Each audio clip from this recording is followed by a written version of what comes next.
The Jews don't want anyone to know what really happened. But there's a book that you must read called The 13th Tribe.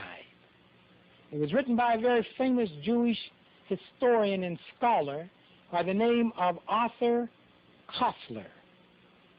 And he described a number of letters written between the black or the Sephardic Jews living in Spain and those in Russia who were living in the land of Khazan, of the tribes of the Ashkenaz. That's why when you ask Jews today, do you know what this word Ashkenaz means? They say, yes, that means European. It's a word that relates to our history, the Ashkenaz Jews. But when you read the Bible, the tribe of the Ashkenaz came from Japheth, the Gentile tribe. It's not from Shem. Read the 6th chapter of Genesis, when the Bible described each of the sons of Noah. The Ashkenaz were Japheth, who had no inheritance biologically from Abraham. When God said to Abraham, I'm going to bless you and your seed, it didn't include Japheth.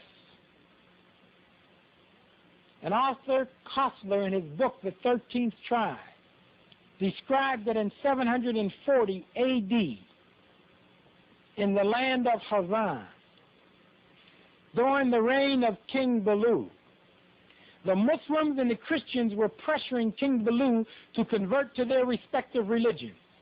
King Baloo recognized as a skilled politician, if he became a Muslim, then the Christians would attack him. If he became a Christian, then the Muslims would attack him. So King Baloo declared himself to be a follower of Judaism. And the whole kingdom of 250,000 people became Jews. And they looked just like the Europeans and Eastern Europeans. They look like Menachem Begin and Golda Meir. They look like all the white Jews that you see in the United States and South Africa and in Europe, because that is their relatives. And those 1 or 2 million black Jews who descended from Solomon and David, we know where they are in Israel. But the white Jews took over Judaism. And they are the ones who are saying, we want Jerusalem. We want Samaria. We want the Arab land. And they say, when you ask them, why do you want them? They say, God gave it to us. That's a lie. God didn't give Japheth anything. Japheth was not included in the covenant. Only the children of Shem, the children of Abraham. And we know what they look like.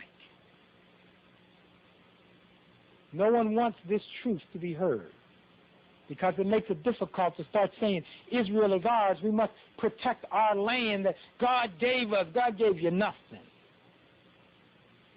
God gave the land to the children of Ishmael and the children of Yaakov or Jacob. Read the Jewish Bible.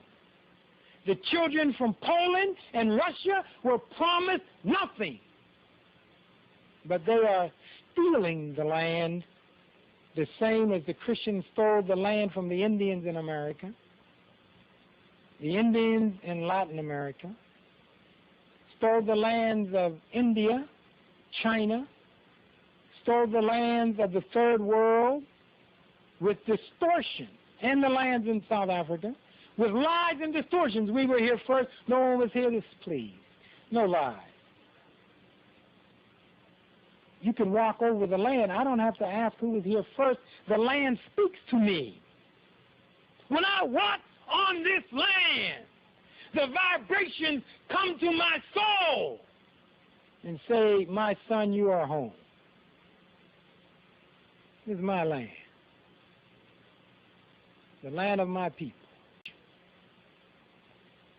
So today the Palestinians are being brutalized like savages, while people are talking about God and praying at the Wailing Wall and killing children. Many of the men are trying to work just to get enough to send to their families to live. The university shut down. If you protest, you go to jail, you may be killed. And they say we're the only democratic country in the Middle East. And they base it, they keep telling the Christians, we don't want to do this. God is making us do it because he gave us this land. They are lying on God. Now, God is going to handle that. I mean, there's nothing that I can do. But I know you're not going to lie on God too long and get away with it. No one has done it. When you look at any religion in the history, you lie on God, you got a problem.